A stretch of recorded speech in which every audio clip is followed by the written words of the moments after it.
Middle education के एक और नए वीडियो में आपका स्वागत है। जैसे कि आप सबको पता है स्टूडेंट्स कि आपका एग्जाम 1 तारीख से स्टार्ट हो रहा है एंड इसी सिलसिले में बहुत सारे मैसेज मिडिल एजुकेशन को देखने को मिले कि प्लीज कक्षा 9वीं के मोस्ट आईएमपी क्वेश्चंस का वीडियोस दे दो ना। एंड फाइनली आपके सामने कक्षा 9वीं के सामाजिक विज्ञान के उन सभी प्रश्न को कवर करने वाला हूं जो आपके एग्जाम में 100% पूछा जाएगा। देखिए स्टूडेंट, चाहे आप मध्य प्रदेश के किसी भी जिले के क्यों ना हो, अगर आप मिडिल एजुकेशन से पढ़ाई किए तो डेफिनेटली अपने स्कूल के टॉपर तुम बनोगे। एंड फाइनली मैंने आपको टॉपर बनाया भी है। जिस प्रकार से आपने त्रैमासिक में अच्छा किया, अर्धवार्षिक में, उसी सिलसिले में मैं वार्षिक को ध्यान रखते हुए आपके सामने वीडियो प्रेजेंट कर रहा हूं। देखते हैं सोशल साइंस में कौन कौन से प्रश्न पूछे जाएंगे एंड क्या होगा उसका सही उत्तर आपको रटना नहीं पड़ेगा, बल्कि आसान भाषा में एक एक समझाने वाला हूं ताकि अपने स्कूल के टॉप पर तुम बनो। तो चलो फटाफट ओपन करते हैं। जैसे ही ओपन करता हूं तो सबसे पहले हमारे नजर में देखने को मिलता है क्वेश्चन बैंक। एंड इस क्वेश्चन बैंक में 75 मार्क्स का आपका क्वेश्चन पेपर रहेगा एंड वेरियस प्रकार के ऑप्शंस दिए गए हैं। देखिए क्या होता है ना, कक्षा 9वीं के बच्चों को उनके स्कूल से 4 किताबें मिली हैं। पहला किताब है समकालीन भारत भूगोल, ठीक है। दूसरा है भारत और समकालीन विश्व 1। नेक्स्ट है लोकतांत्रिक राजनीतिक, और एक इसके बाद नेक्स्ट है अर्थशास्त्र, मतलब भूगोल, इतिहास, पॉलिटी और आपके सामने इकोनॉमी। इंग्लिश में इनका नाम है कुछ इस प्रकार से। अब यहां से कितने नंबर का पूछा जाएगा, हम अकॉर्डिंग टू ब्लूप्रिंट पढ़ाई करने वाले हैं। देखिए बच्चा, एक चीज तुम ध्यान रखना, ब्लूप्रिंट से ही पढ़ाई करना, क्योंकि आपका क्वेश्चन पेपर ब्लूप्रिंट के अकॉर्डिंग ही डिजाइन हो रहा है। अगर ब्लूप्रिंट के अनुसार पढ़ोगे तो डेफिनेटली पेपर तुम फाड़ोगे। मेरे कहने मतलब ये है कि तुम्हारा एग्जाम बहुत ही अच्छा जाएगा। चलो सबसे पहले हम देखेंगे भूगोल। अगर आपके पास ये किताब है या फिर आपके पास कोई और कंटेंट है तो आप उसे ओपन कर लो। भूगोल में देखेंगे भारत, आकार और स्थिति, यहां से कितने नंबर का आएगा। तो हमारे एग्जाम में यहां से 5 नंबर का प्रश्न देखने को मिलेगा। 1 नंबर की एक प्रश्न, 2 नंबर की एक प्रश्न और 3 नंबर की एक प्रश्न, मतलब छोटे और उससे थोड़ी बड़े साइज के प्रश्न आपको तुरंत यहीं पर रटाने वाला हूं। चलें फिर फटाक से ओपन करते हैं। देखो सबसे पहले है भारत, आकार और स्थिति। जैसे मैं आगे बढ़ता हूं ना बच्चा, तो एक चीज तुम ध्यान रखना कि भारत देश में कितने केंद्र शासित प्रदेश हैं।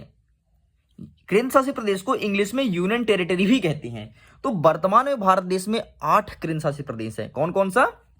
दिल्ली हो गया आपका, दादर एवं नगर हवेली, चंडीगढ़, दमन एवं दीप, लक्षद्वीप, जम्मू एंड कश्मीर, लद्दाख और एक आपका हो गया अंडमान निकोबार द्वीप समूह। इस प्रकार से 8 केंद्र शासित प्रदेश हैं। 8 का नाम याद रखना, 2 नंबर का ये प्रश्न पूछा जाएगा।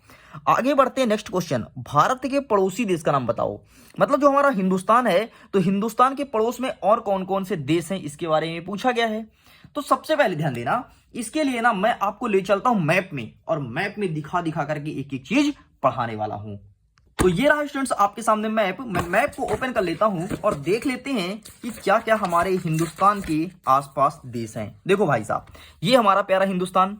सबसे पहले पाकिस्तान, ठीक है, रटना मत, केवल समझना। सबसे पहले पाकिस्तान, आगे बढ़ते हैं तो अफगानिस्तान, इधर आते हैं घूम के ये चाइना, फिर आगे अपनी गाड़ी चलाई ये नेपाल आ गया, फिर गाड़ी चलाई आगे भूटान आ गया, फिर इधर से हम गाड़ी चला दिए, इधर से घुमा घुमा गाड़ी चलाई म्यांमार आ गया, फिर गाड़ी चलाई बांग्लादेश आ गया, फिर अपनी गाड़ी चलाना स्टार्ट की, इतना दूर पे जाके श्रीलंका पहुंचा। तो इस प्रकार से हम यहां तक पहुंच गए। ये हमारे भारत देश के सभी पड़ोसी देश हैं। ओके, चलिए साइड करते हैं, देखते हैं नेक्स्ट क्वेश्चन। हमारा नेक्स्ट क्वेश्चन कहता है कर्क रेखा भारत के किन किन राज्यों से होकर के गुजरती है। तो कर्क रेखा हमारे हिंदुस्तान के 8 राज्यों से होकर गुजरती है। वो राज्य कौन कौन से हैं इसको हम अगेन मैप में देखेंगे। अच्छा, कर्क रेखा क्या होता है, ये देखो बीच से डैश लाइन है, दिख रहा है, इसी को कहते हैं कर्क रेखा। तो सबसे पहले गया है गुजरात से, ध्यान देना, सबसे पहले गुजरात का नाम याद रखना। गुजरात के बाद आगे बढ़ते हैं तो देखो यहां पे है राजस्थान, और ये राजस्थान में छोटा सा मिल रहा है, इसे कहते हैं राजस्थान। तो गुजरात के बाद राजस्थान, फिर बड़ा सा मध्य प्रदेश जहां से हम सब बिलोंग करते हैं, मध्य प्रदेश। आगे बढ़ते हैं तो छत्तीसगढ़, आगे बढ़ते हैं तो झारखंड, आगे बढ़ते हैं तो वेस्ट बंगाल, और इधर आगे बढ़ते हैं ये देखो ये तो बांग्लादेश पड़ गया, तो दूसरा देश है। और आगे बढ़ते हैं तो त्रिपुरा, और फिर है मिजोरम। मतलब अब मैं उंगली में गिनता हूं, देखना, सबसे पहले गुजरात, फिर आता है राजस्थान, फिर आता है मध्य प्रदेश, फिर आता है छत्तीसगढ़, फिर आता है झारखंड, फिर आता है वेस्ट बंगाल, फिर आता है त्रिपुरा, और फिर आता है मिजोरम। इस प्रकार से कर्क रेखा हमारे भारत देश के 8 राज्यों से होकर के गुजरती है। एक बार तुम खुद काउंट कर लो, 1 2 3 4 5 6 7 8। ठीक, तो 8 राज्य कुछ इस प्रकार से हैं। साइड करते हैं, नेक्स्ट क्वेश्चन देखते हैं।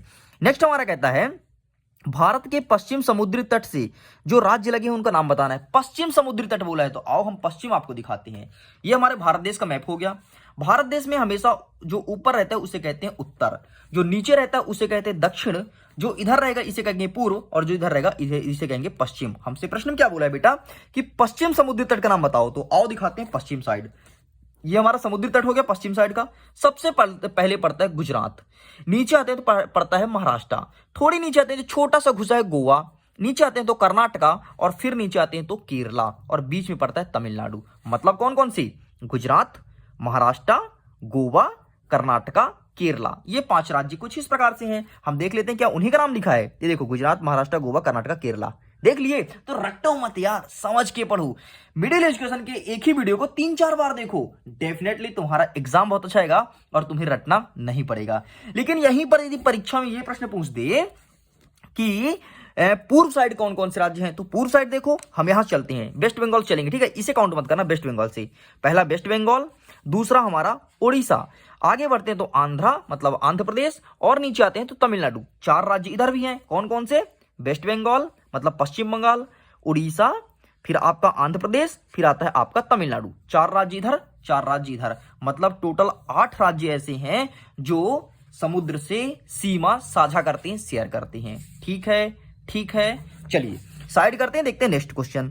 नेक्स्ट क्वेश्चन कहता है भारत को विश्व में किन किन नामों से जाना जाता है, मतलब हमारे हिंदुस्तान की कौन कौन से नाम हैं। जिस प्रकार से आपका नाम कई सारे हैं, कोई छोटा सा बच्चा है तो चुन्नू, मुन्नू, पप्पू, ऐसे नाम होता है ना, मतलब एक ही बच्चे के 10-15 नाम। ऐसे हमारे भारत देश को किन किन नाम जानते हैं, तो हमारे भारत देश का नाम आर्यवर्त है, हमारे भारत देश का नाम हिंदुस्तान है, हमारे भारत देश का नाम इंडिया है, और इसके साथ ही हमारे भारत देश का नाम जम्बू द्वीप भी है। ये भी ध्यान रखना, जम्बू द्वीप, जम्बू द्वीप। जम्बू द्वीप क्यों? क्योंकि हमारे भारत देश में ये रहा जम्मू कश्मीर, और इसी के कारण हमारे पूरे हिंदुस्तान का नाम जम्बू द्वीप भी पड़ा। Okay, doubt clear. चलिए आगे बढ़ते हैं। नेक्स्ट, मानक यमोत्तर से क्या आशा है, तो मानक यमोत्तर कुछ और नहीं होता यार। देखो, भारत देश में ना एक ऐसी रेखा मानी गई है जिससे हम घड़ी को सुधारेंगे, मतलब जिसके अनुसार हमारी घड़ी चलेगी, उसी को मानक यमोत्तर कहते हैं। और मानक यमोत्तर हमारे देश में यहां से गुजरा हुआ है। ये देखना, ये गुजरा है यहां से मानक यमोत्तर 82 डिग्री से। देखो यहाँ पे क्या है, 80 है, यहाँ पे 84 है, इसके बीचों बीच 82 डिग्री, और इसके सीधे सीधे उत्तर प्रदेश से जाते जाते ये हमारे सिंगरौली को टच करता है और यहां से नीचे चला जाता है। ठीक है, हमारा जो आपका शहडोल और सिंगरौली है तो यहां से टच करते हुए और मानक यमोत्तर चला जाता है। ठीक है, अच्छा उत्तर क्या लिखेंगे, तो मानक समय वह समय है जो किसी देश या विस्तृत भूभाग के लोगों के व्यवहार के लिए स्वीकृति होता है, उस देश के लिए स्वीकृति मानक यमोत्तर स्थानीय माध्य समय होता है। आसान भाषा में मैं बताता हूं, इसमें बहुत कठिन लिखा है। मानक यमोत्तर वो होता है जिसके थ्रू देश के समय का निर्धारण होता है कि हमारे देश में कितना बज रहा है। जैसे अभी तुम वीडियो देख रहे हो ना, तो सपोज करो कि अभी हमारे हिंदुस्तान में 6 बजा है, तो आपको पता है कि इंग्लैंड में कितना बजा होगा, इंग्लैंड में 5 घंटे पीछे होगा, मतलब वहां पर अभी रात होगा, अगर तुम दिन में 6 बजे वीडियो देख रहे हो तो। ओके, तो मैं उम्मीद करता हूं ये भी समझ में आया होगा। आगे बढ़ते हैं, नेक्स्ट देखते हैं। रेशम मार्ग पर संक्षिप्त लिखिए। देखो, जो जो क्वेश्चंस मैं पढ़ा रहा हूं ना वही आपकी परीक्षा में आएगा। आपका पेपर 4 सेटों में आ रहा है, इसीलिए चाहे कोई भी सेट हो आपको टेंशन नहीं लेना है। मिडिल एजुकेशन गारंटी लिया है, टॉप करा के रहेगा।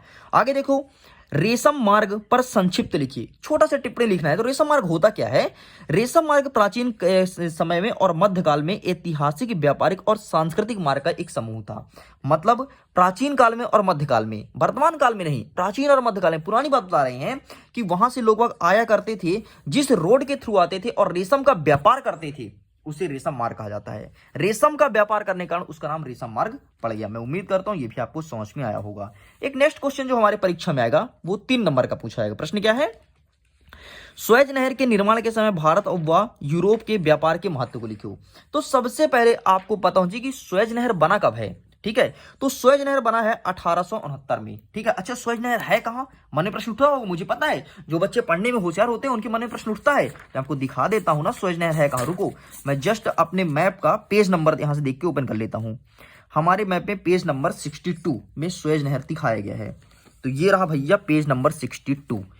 ठीक है, ये मैं ओपन कर लिया हूं। अब देखो ये हमारा क्या हो गया, ईरान, इराक, ये सऊदी अरब, ठीक है, और इधर लग गया है अफ्रीका। मतलब ऐसा कहेंगे कि इधर एशिया महाद्वीप है और इधर है अफ्रीका। देखो लिखा भी है अफ्रीका महाद्वीप, ठीक है, ये हमारा एशिया महाद्वीप। तो एशिया और अफ्रीका के बीच ये छोटा सा, देखो ये यहाँ से जेरूसलम इजराइल लिखा है ना, ये यहीं से सुएज नहर गया। मैं थोड़ी जूम करता हूं ताकि तुम देख पाओ, वैसे दिखेगा नहीं, छोटा सा चिट्टू सा है, ये देखो। मैं पेन चलाता हूं, ठीक है, थोड़ी थोड़ी। ये देखो ये सीधे सीधे सीधे सीधे दिख रहा है, ये गैप है, इसी को कहते हैं सुएज नहर। और यहीं पर व्यापार होना स्टार्ट हुआ है। आपको पता है अगर इसको ब्लॉक कर देना तो पूरा फिर घूम के व्यापार करना पड़ेगा और दूरी बहुत ज्यादा बढ़ जाएगी।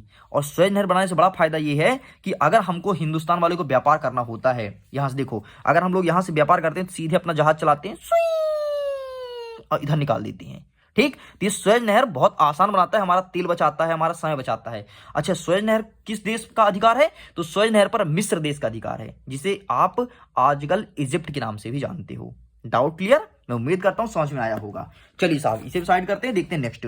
तो सुएज नहर के निर्माण में भारत और यूरोप का व्यापार, तो भारत और यूरोप बोला है ना, तो सबसे पहले भारत देखो, ये हमारा प्यारा हिंदुस्तान और ये है हमारा यूरोप, सॉरी ये अफ्रीका है, इसके बाद ये यूरोप है, ये देखो लिखा भी है यूरोप, ठीक है। तो हम लोग को यूरोप से व्यापार करना होता है तो यहीं से करते हैं। आपको पता है अंग्रेज लोग यहीं से आते थे, जहाज लेके, चलिए छुक छुक छुक छुक छुक जहाज लेके आ जाते थे और हमारे यहाँ पे आकर के व्यापार करते थे, ठीक है। इसे मैं साइड करता हूं, इसका आंसर आप देख लो। सुएज नहर का निर्माण 1869 में हुआ था। इसके खुलने से भारत और यूरोप के बीच की दूरी 700 किलोमीटर कम हो गई। देखो मैं बोला था ना कि दूरी कम हो गई, 700 किलोमीटर दूरी कम हो गई, जिससे भारत और यूरोप देश के साथ व्यापार में वृद्धि हुई है, ठीक है। समझ में आया ना अच्छे से? चलिए आगे देखते हैं नेक्स्ट। भुवन पोर्टल पर टिप्पणी लिखी, तो प्लीज इसे तुम देख लेना, क्योंकि ये ज्यादा काम का नहीं है कि मैं समझाऊं, इसलिए इसे देख लेना, बाकी आपकी परीक्षा में कुछ भी नहीं पूछा जाएगा यहां से। चलिए आगे बढ़ते हैं, बस कंप्लीट भाई, इतना ही पूछा जाएगा और मैंने आपको अच्छे से समझा दिया। आगे देखते हैं सेकंड अध्याय, भारत का भौतिक स्वरूप। ये आपके किताब से हटा दिया गया है, इस बार आपकी परीक्षा में यहां से प्रश्न नहीं आएगा। चलिए फिर आगे देख लेते हैं। नेक्स्ट कहता है हमारा, यहां 4 नंबर का आना तो वो हट गया है, ठीक है। एक एक नंबर के बस प्रश्न आएंगे, बाकी ज्यादा कुछ नहीं आएगा। चलो आगे देख लेते हैं अफवाह। अफवाह से 3 नंबर का प्रश्न आएगा, 1 नंबर का 3 प्रश्न, मतलब एक एक नंबर के 3 प्रश्न आएंगे। तो कौन कौन से प्रश्न आएंगे इसको अच्छे से टिक कर लो, ठीक है, एक एक नंबर के प्रश्न को। सबसे पहले, विश्व की सबसे बड़ी अफवाह द्रोणी कौन सा? इसे अच्छे से पढ़ लेना, इसका सही आंसर अमेजॉन हो जाएगा। अमेजॉन क्यों? क्योंकि अमेजॉन बहुत बड़ा क्षेत्र में बहता है। इसको भी मैं दिखाता हूं, टेंशन क्यों लेना भाई, तुम मिडिल एजुकेशन से पढ़ रहे हो, बहुत अच्छे तरीके से एक एक चीज समझाने वाला हूं। तो इसके लिए मैं ओपन कर लेता हूं साउथ अमेरिका, पेज नंबर 84। रुको मैं 84 ओपन करके सीधे डिस्कस करूंगा, ठीक है। तो ये रहा आपके सामने 84। हाँ, क्या बोला था यहाँ पर प्रश्न में? विश्व की सबसे बड़ी अफवाह द्रोणी ना, मैंने बोला था अमेजॉन। ये देखो भैया, ये रहा आपके सामने मैप, देखना इंग्लिश में मैप है, यदि आप हिंदी में विद्यार्थी थोड़ी मैनेज करना, ठीक है। ये क्या लिखा है देखो इंग्लिश में, अमेजॉन, ठीक है। मेरा हाथ कितना बड़ा दिख रहा है यार कैमरे में, ये देखो अमेजॉन, ठीक, ये अमेजॉन है ना। और ये देखो कितना बह रहा है, छोटा छोटा छोटा छोटा लकीर है ना जो नीला नीला दिख रहा है, इतने में अमेजॉन नदी बह रहा है। सोचो कितनी बड़ी नदी है। देखो मैं जूम आउट करता हूँ, देखो पूरा यहाँ तक नीला नीला है ना, ब्लू ब्लू, ये देखो जो खींचा खींचा है, पूरा अमेजॉन बहता है। मतलब दक्षिण अफ्रीका में सबसे बड़ी नदी अमेजॉन है, और दक्षिण अफ्रीका बस नहीं बल्कि हिंदुस्तान में बहने वाली सबसे नदी अमेजॉन है। चलिए जी आगे देखते हैं नेक्स्ट। और यहां से कोई क्वेश्चन बनेगा क्या? हाँ, तो यहां छोटे छोटे सभी क्वेश्चंस को देख लेना, ओके। तो इस पर मैं डिस्कस नहीं कर रहा हूं। चलिए जी आगे बढ़ते हैं, अध्याय 4, भारत की जलवायु। तो इसमें आगे बढ़ने से पहले स्टूडेंट्स मैं आपका फीडबैक चाहता हूं, मेरे पढ़ाने का तरीका कैसे लगा। जैसे कि मैंने आपके सामने क्वेश्चन बैंक से सभी क्वेश्चंस को टिक कराया, और इतना ही नहीं, आपको मैप के थ्रू एक एक चीज अच्छे से पढ़ाया। अगर ये वीडियो पसंद है तो वीडियो को लाइक करो और कमेंट बॉक्स में लिख करके मुझे बताओ कि सर मुझे आपका वीडियो पसंद आया, और अपने दोस्तों के साथ शेयर करो। अगर बाकी तुम ऐसा करते हो ना, तो नेक्स्ट वीडियो जो आएगा और नेक्स्ट लेवल का रहेगा, और अब सभी चीज आपको मैप में तैयार करा दूंगा, ताकि आपको कभी दिक्कत ना जाए। मुझे पता है स्टूडेंट्स कि आपके स्कूल में ऐसा कभी नहीं पढ़ाया गया है, ना तो जहां तुम कोचिंग जाते हो वहां के शिक्षक ऐसा पढ़ाए होंगे। एंड डेफिनेटली आपको वीडियो पसंद है तो वीडियो को लाइक करो, फटाक से वीडियो को शेयर करो, और उन सभी दोस्तों को बता दो कि आ जाओ तुम मिडिल एजुकेशन पर, फालतू में कोई और यूट्यूब चैनल के चक्कर में मत रहो। ओके स्टूडेंट्स, तो मैं वीडियो एंड करता हूं। आपके एग्जाम के लिए ऑल द बेस्ट, जल्दी मिलते हैं इसके सेकंड पार्ट के साथ।